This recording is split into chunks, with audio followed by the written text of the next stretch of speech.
Good morning, everyone. The Center for Integrative Environmental Health Sciences from the Department of Pharmacology and Toxicology welcomes you to our monthly Environmental Health Sciences seminar series. It's great to see all of y'all on this beautiful Thursday morning, and I'm honored to introduce our speaker today, Dr. Lesley Harris. Dr. Harris's research uses qualitative, arts-based, and community engaged methods to create supportive pathways to health and social care access for individuals disproportionately impacted by HIV/AIDS. She is currently a PI at the National Institute of Alcohol Abuse and Alcoholism, funded study titled Alcohol Misuse, Gut Microbial Dysbiosis and PrEP Care Continuum, Application and Efficacy of SBIRT Intervention. She collaborates with interdisciplinary teams, spearheading the development of interventions using community-based participatory research techniques. Over the past 15 years, Dr. Harris has worked closely with international non-governmental organizations such as Save the Children and HIV and the Healthcare Support Center to support psychosocial interventions and research. Her international work includes developing intervention strategies for skip generation families, such as grandparents raising grandchildren in the wake of the HIV/AIDS epidemic in Vietnam.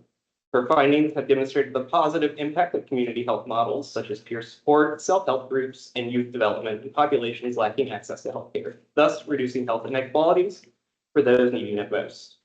Dr. Harris's commitment to addressing disparities extends to close collaborations with community-based organizations locally and globally for strategies to enhance engagement and retention in HIV care, thereby reducing healthcare disparities. And today she's going to give us a presentation entitled Our World, Our Say, Engaging Arts-Based Research to Explore Environmental Health Disparities with Youth Impacted by HIV in Phong, Vietnam. Thank you. Thank you so much. It's a pleasure to be here with you all today, and I'm so excited to talk to you about this project and work that really spans over 15 years. As we were chatting ahead of time, I learned that many of you are PhD students. So this work actually started when I was a PhD student and has really continued for 15 years. So I'm really excited to especially talk to a group of students and faculty about how these kinds of projects can begin and evolve and change. So the focus of this study on environmental health disparities is really a shifting and new one for this program. So it's something that I'm really excited about in terms of tapping into your expertise in this area. This is a community engaged participatory action research project. So where we started 15 years ago is very different from where we are now.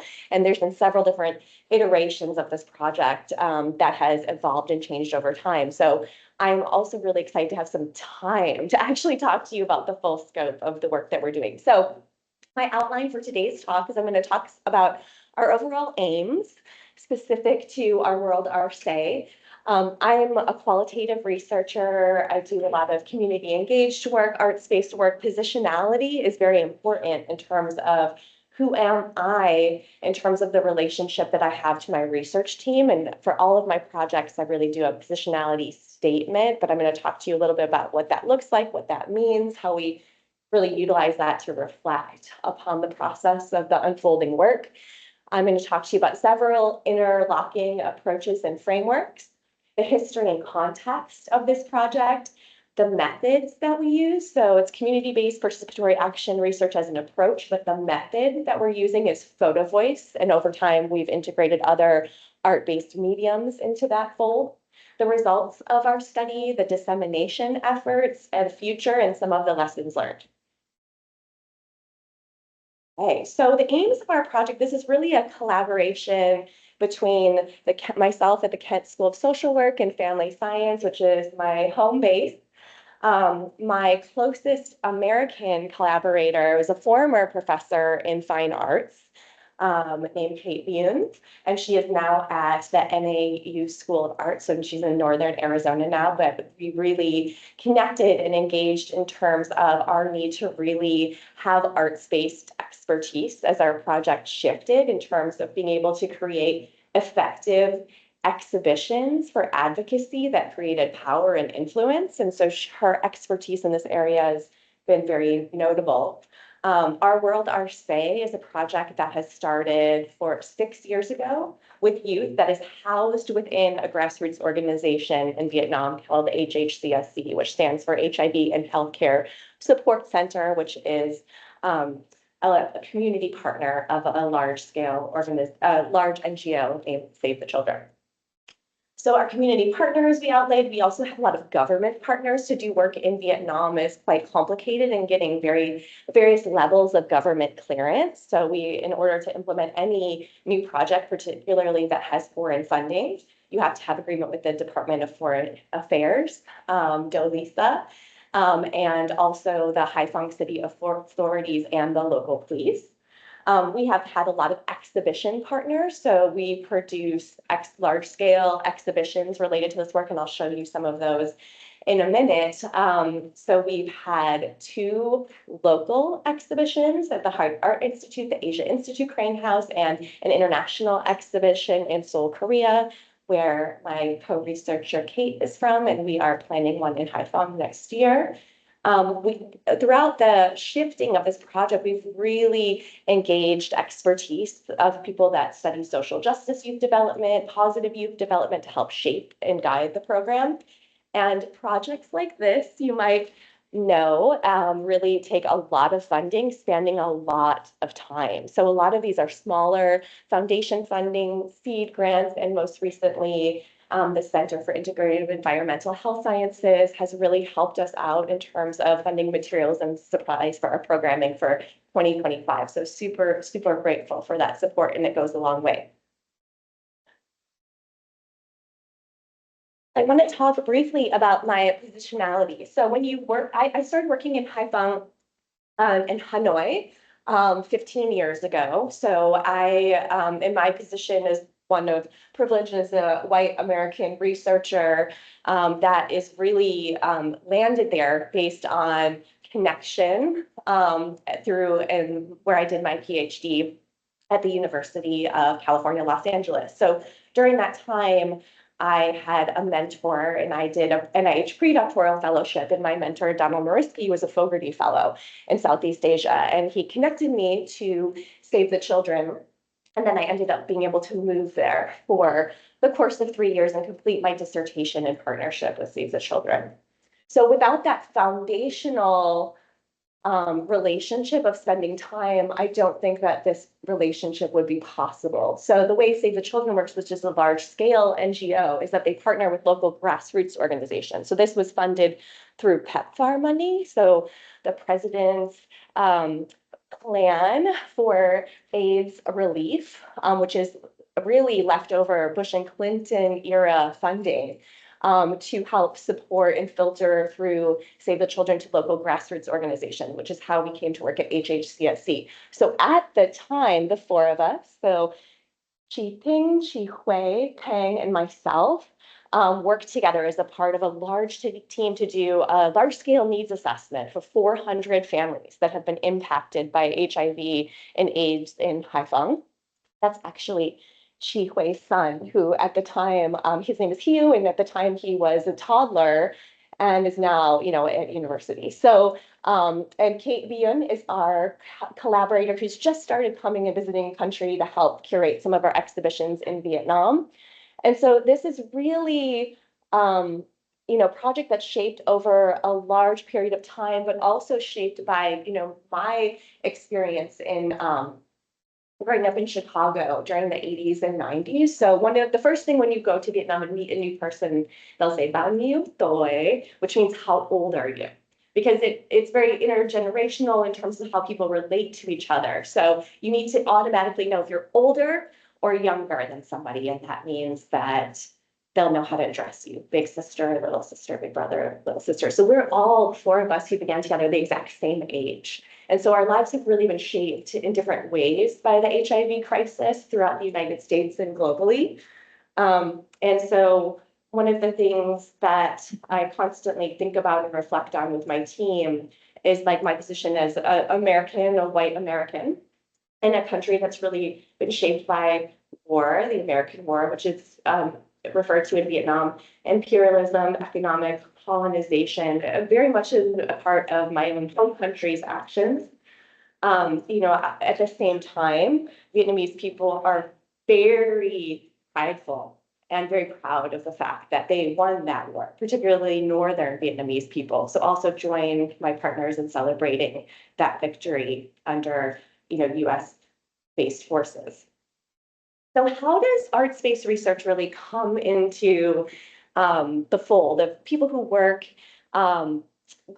across cultures and work in community-based organizations, and how has it really been utilized in the past? And even what is it? Because I realize some of you are in toxicology, which is super cool, but it's an innovative and interdisciplinary approach to research. It integrates artistic methods and practices into the research process.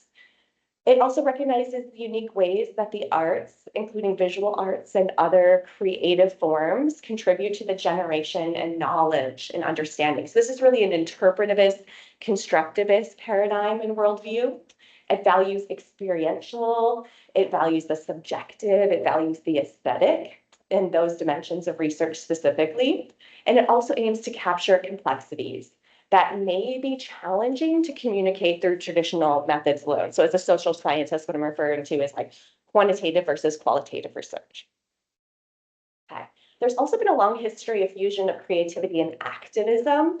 So arts-based social change strategies include centering youth voices and expressing societal concerns through critical dialogue. So that's very much rooted in photo voice methods that we've used.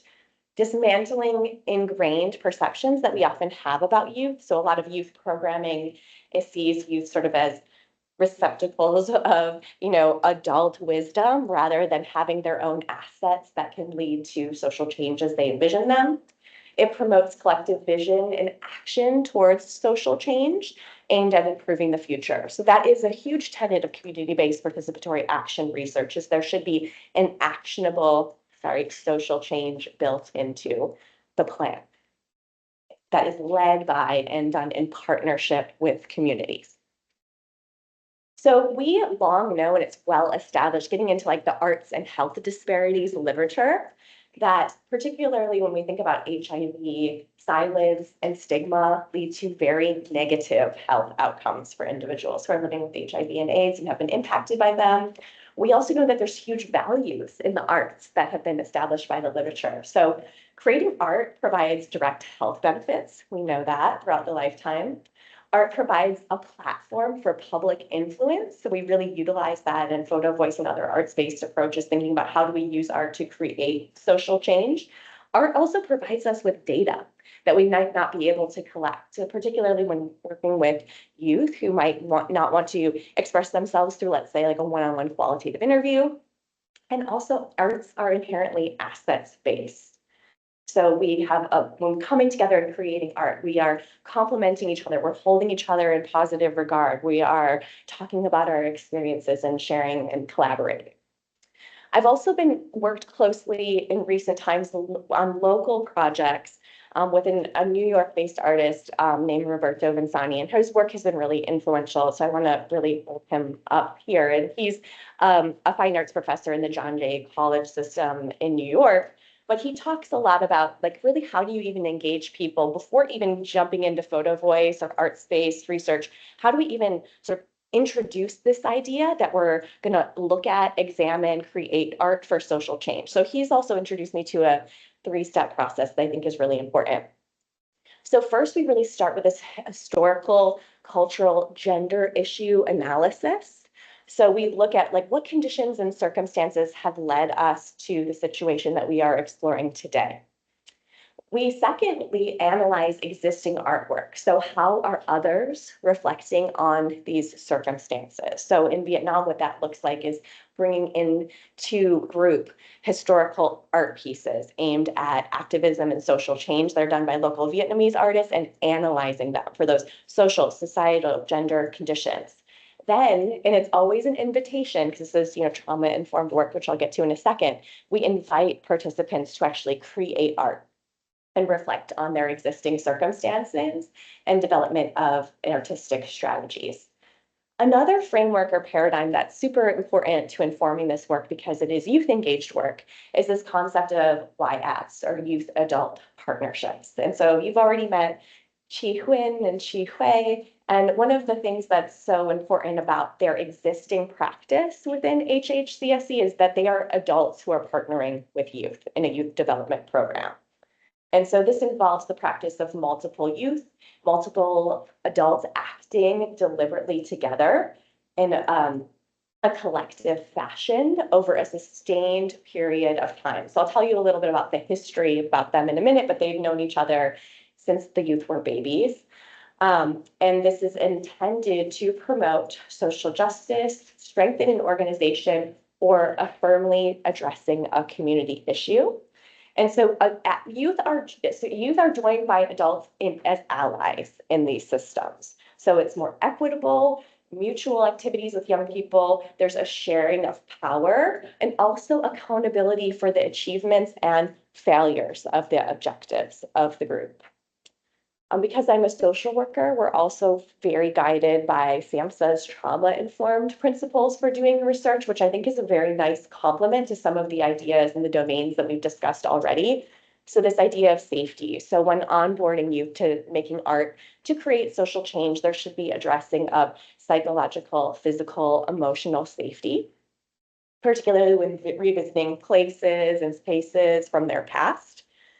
Trustworthiness and transparency is important to the process as well, because you need to understand that they're a part of a research study, that their art will be used as an exhibition to create social change, and that will be directed and guided by them, but that needs to also be transparent. Peer support needs to be built into the art process, along with collaboration, mutuality, empowerment, voices and choices, and youth voices and youth choices are really important. I'm going to talk to you a little bit later about how that sort of unfolded over time in terms of shifting the direction of our project. And the inclusion, similar to Roberto's framework, is this inclusion of cultural, historical, and gender issues. And I also want to say, parallel to working in Vietnam, I've really had the honor to be invited to be a part of many different arts-based projects in Louisville that have connected me to artists and researchers in this space, particularly Toya Northington, who was the director and the curator of the exhibition honoring Breonna Taylor's life, the Promised Witness Remembrance exhibition, that we've worked with for several years on various exhibitions, which I'll get to in a minute. Jelani Kerr in public health, Emma Phong in social work, Maurice Gaddis, who's at VCU, Gabriel Jones in public health. And so working as a research committee in relationship to ongoing work in Louisville has been incredibly important in terms of shaping my technical skills and approach to this work as well. And working with this research team, along with Roberto Vasani, who's joined us from New York, has also opened up my thinking in terms of different forms of medium. So we all just sort of started working with photography only in the photo voice, but Roberto is a sculptor. And so we've done iron pour at a foundry using melted metal from collected guns to address firearms. And issues of violence by state actors within the Black community in Louisville in the wake of Breonna Taylor's murder.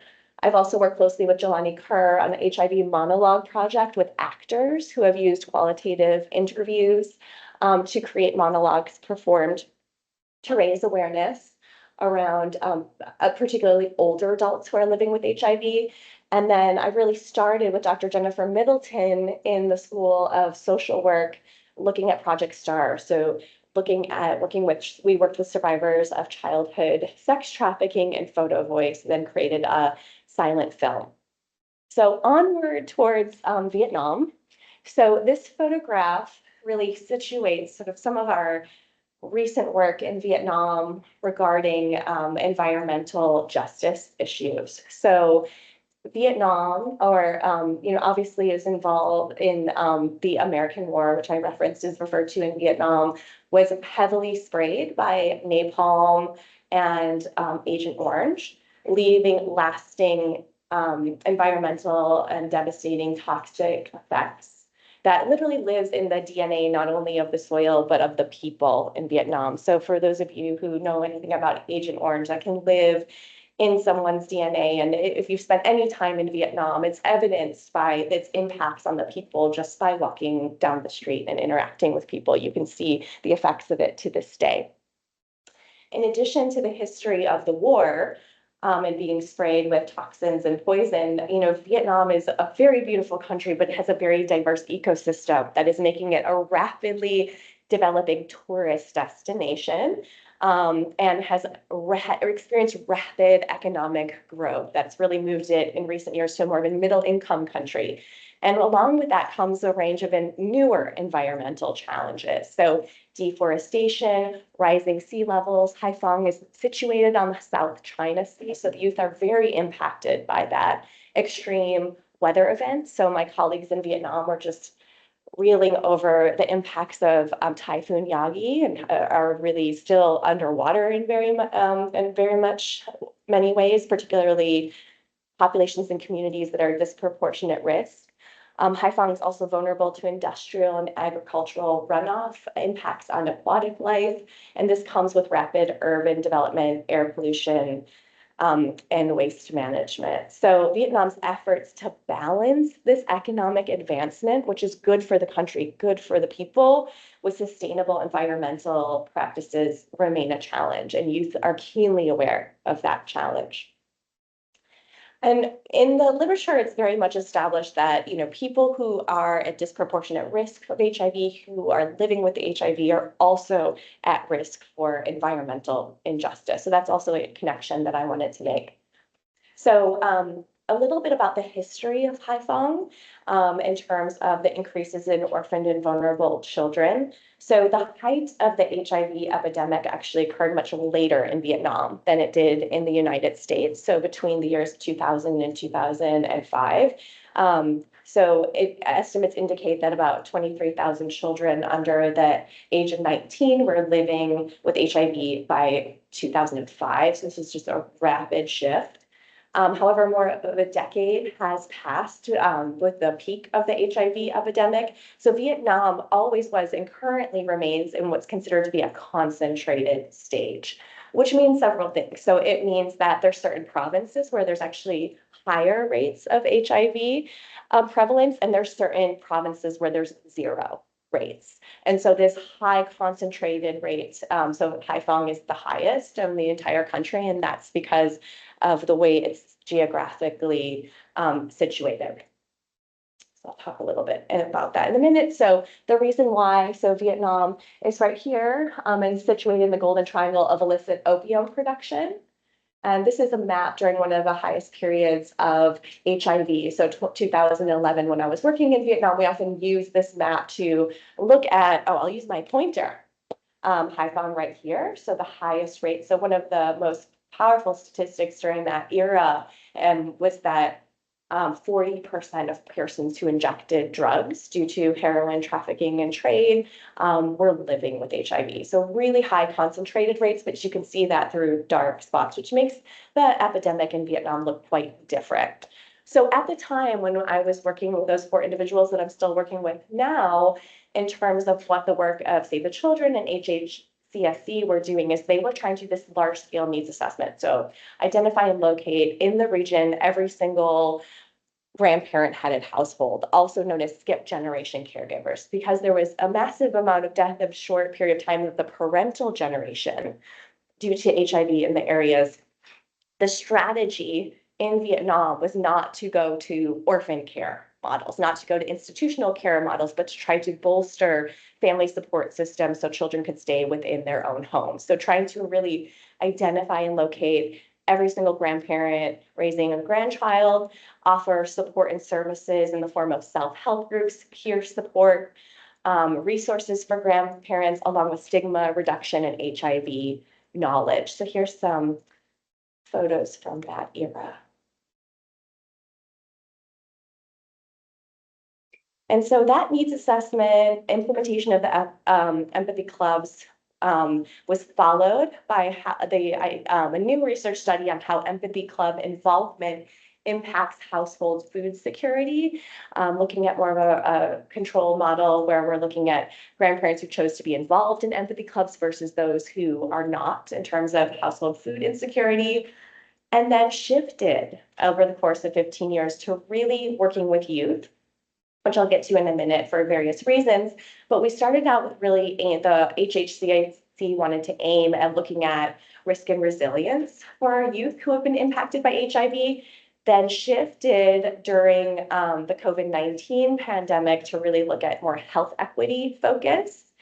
And then youth in recent times, particularly in our last 2 years of programming, have really wanted to focus on environmental justice. So exploring environmental health disparities with youth impacted by HIV and AIDS and high Phong. So the shift from working with grandparents to youth was really directed by the program over the course of 15 years because of the loss of grandparents as they became older, but also the need to create programming for youth as they aged into early adolescence around the risk factors that impact families that have been affected by HIV and AIDS. So this is the ongoing youth program that we are partnering with that incorporates a lot of different arts-based approaches, education, field trips. They gather together every weekend. They do a lot of health promotion, community education as a part of their ongoing programming. So I mentioned earlier that this is community-based participatory action research. So I just wanted to sort of introduce what that model can really look like. And there's many different various models out there. The reason why I love this model that's done by Bengal et al. Is that it involves a 6-year project, along with our project with youth that's now spanned 6 years. And with that, and undergoes a lot of flexibility. So the need for iterative and emergent processes that jump back and forth between these domains and require a lot of flexibility. So you start out with a general research question, there's an implementation of methods, there's usually a plan for action, there's an action implementation, and then there's a reflection period. So that reflection period between each phases of these different projects has really shaped the focus, moving from work with grandparents raising grandchildren to work with adolescents and youth themselves.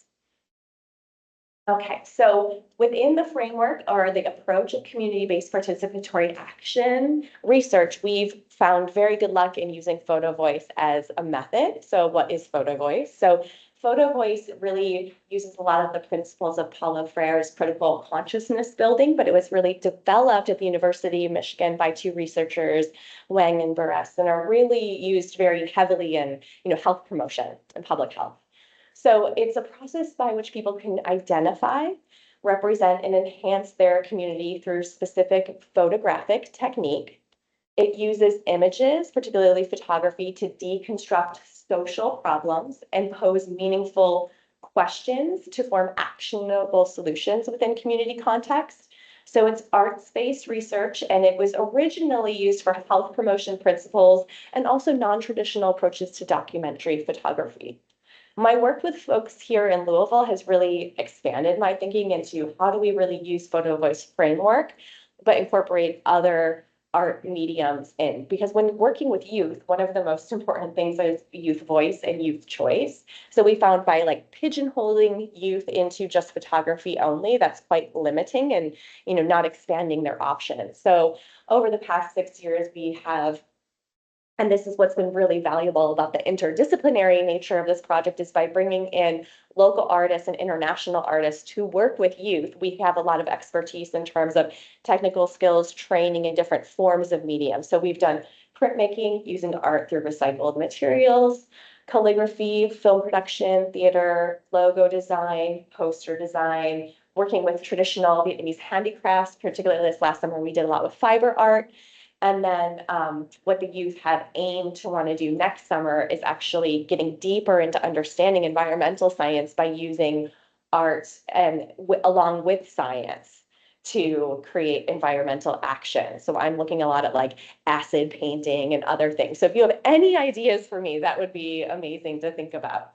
So this is from our logo design. So I also mentioned this idea of further integrating youth choice as the years have clicked on. So you saw our logo and my opening slides for our World Arts Day, which was the globe, that was developed by adults.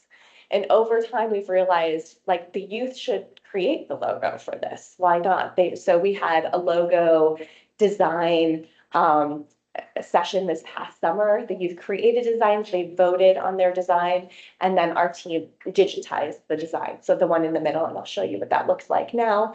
We also did printmaking using scratch blocks. And again, the aim has really shifted to environmental risk and protection, environmental justice. So youth created posters, and that was really their idea. So when you talk to youth in Vietnam a lot about like, how do we create social change? They often say things like propaganda, which is an American researcher. I'm like, propaganda. Like I've been sort of socialized that that's a negative term, right? But that's actually considered a positive term. You know, that's a way that the communist government in Vietnam often disseminates information to the community. And there's these beautiful posters on the streets of Vietnam that are like, information about wearing seatbelts, wearing helmets, HIV and AIDS, risks of injecting drugs, using condoms. So this is a very traditional way of sharing information is through posters/propaganda. Okay, so when actually implementing photo voice with youth, what kinds of questions are we asking them? So it focuses on a process within photo voice called engagement of critical conversations. So it's also called the SHOWed technique, if any of you are interested in looking it up. So we focus on what do we see here? So youth will present a work of art to the group, and then they talk about what is happening here. How does this relate to our lives? So this is where sort of facilitating, or times I've always co-facilitated in Vietnam, never singularly facilitated these groups, is when the facilitator really becomes the backstage where you start talking to each other. So how does this impact me? How does this impact everybody in the group? Why does the situation concern or strength exist? So looking at root causes, and what can you do about it, and what can we all do about it? So leading to that framework of social change. So this is really our process, is that in between times where we're implementing groups, we really work with groups, and over time we've emerged, work with youth over time. There have emerged about 5 youth leaders that are really our community advisory group. And that's not something that we've implemented. I feel like I'm writing a ton of NIH grants lately that they're like, community advisory board, community advisory group is, sort of essential to doing work now. That's community engaged, but that is just sort of a naturally occurring phenomenon that the oldest kids in the group have sort of taken on this role. And so we'll meet regularly, and they'll really establish the agenda and then work with the youth on establishing the agenda. So over time, we've covered issues related to Phong. So really focusing on the strengths of Phong, which has really grounded our exhibition into place-based knowledge generation, substance use and abuse, child labor, reproductive health.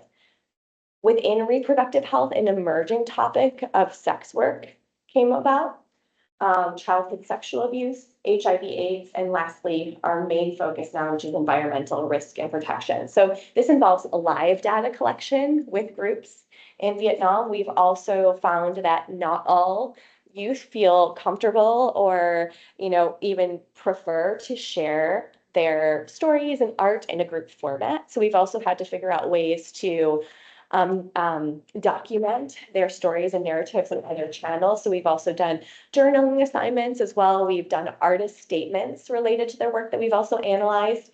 We've also engaged in more online data collection in recent years. We started with a closed private Facebook page, but our kids don't use Facebook anymore. So we're switched to a more locally based network called Zello, which they communicate on. And so they can also share and upload photos or art with their artist statements to that. And so we've now conducted various exhibitions in Seoul, Louisville. We're gearing up for our recent one in Phong. And that was really due to the pandemic. We started in 2019.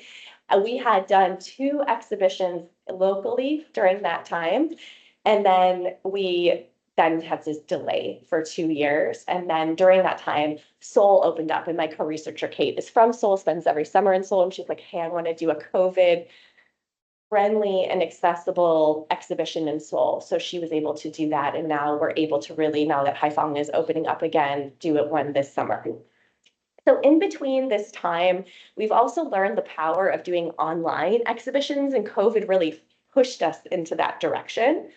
of really needing to think creatively, like, well, how do we reflect this work back to the kids? How do we curate exhibitions? So we also have created various exhibitions online, which I'll show you or I'll send you if we don't have time today.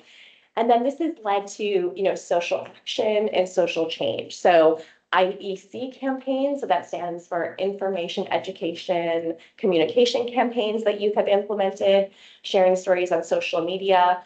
Our initial focus was really in terms of social action around child labor. That was part of the critical consciousness building process, is that the kids sort of realized that through sharing of collective stories and underlying root causes that a lot of the youth were being exploited in labor situations. So wanted to collectively take back control. So CIEHS really was organized activities where youth could go to a vocational training programs. They have their own juice stand, tea stand. They liaise with school systems to deliver boba tea, for example, which led to like food and small business development.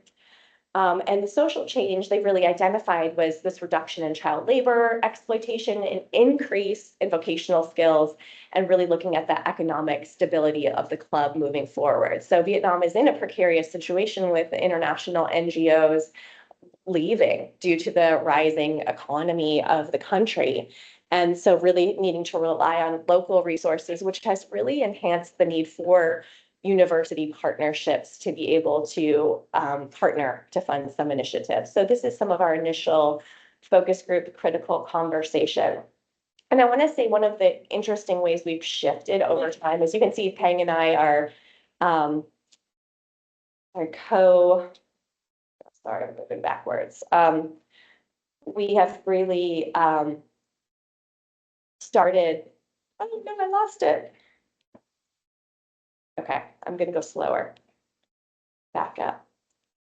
So Peng and I started really co-facilitating these groups, as evidenced by these pictures. And then in recent times, have really used a new model initiated by Kate, our fine artist interior design professor, of working with youth leaders to facilitate groups. And we've actually found that to be very, very productive. So this is looking at existing propaganda or posters while then facilitating and creating posters.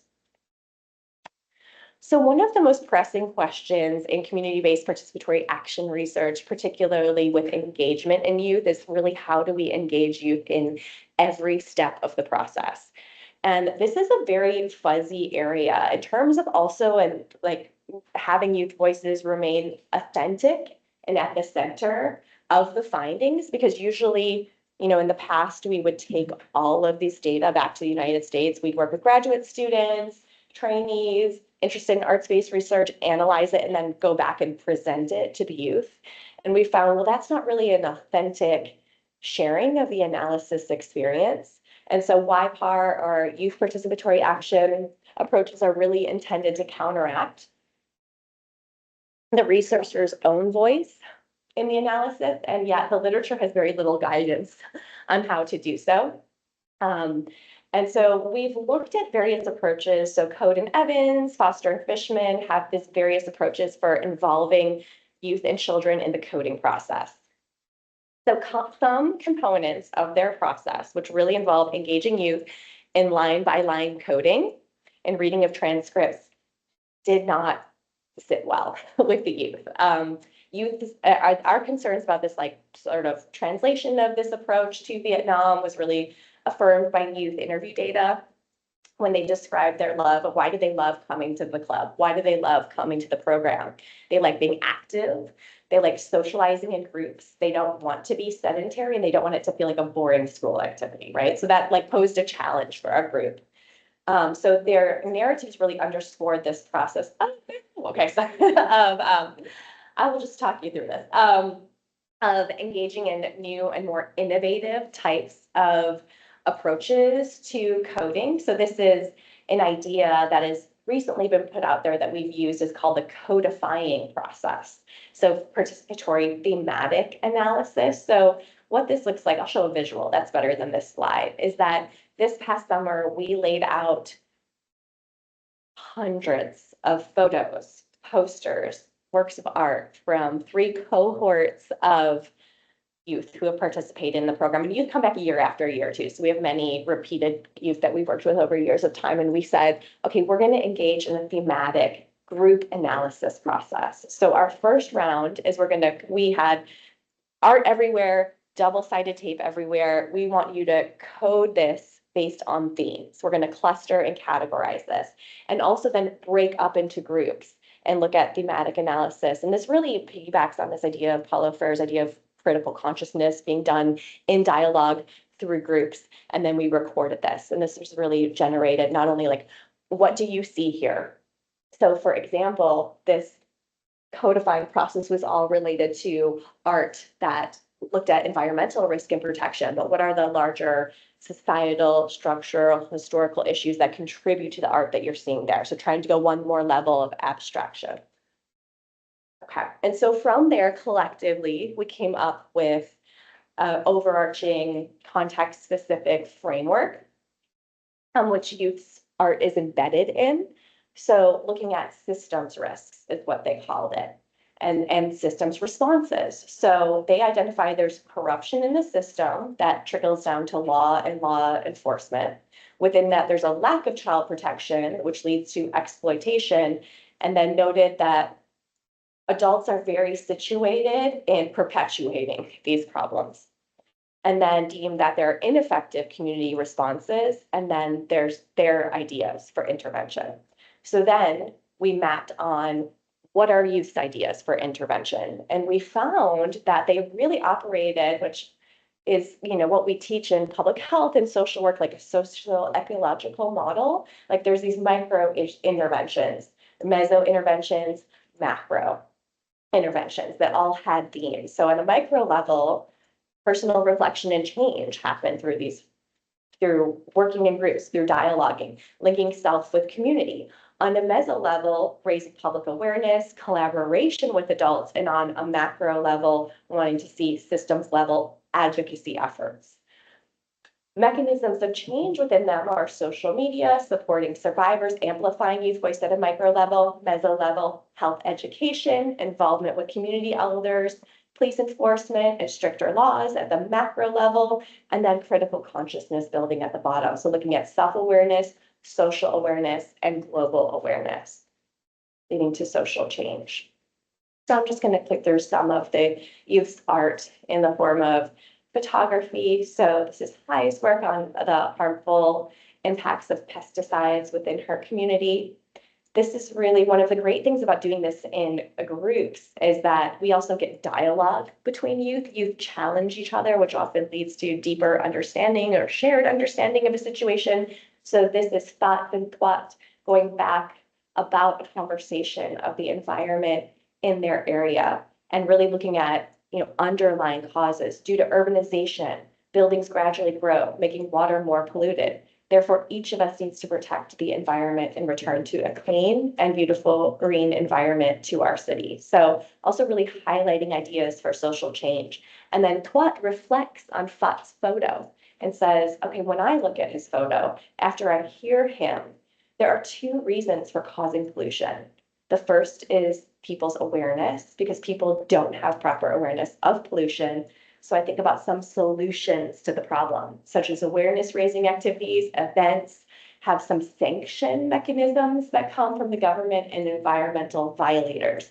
Awareness should be raised and should be done at the household level, community level. We also created art from recycled materials. So this is a lotus pond that was created through plastic bags and straws and recycled cardboard boxes. And then here's some information about our exhibitions locally. This was done in Louisville through a Height Art exhibition, Asia Institute Crane House. These were our flyers. This was our exhibition in Seoul, Korea, the XX Gallery.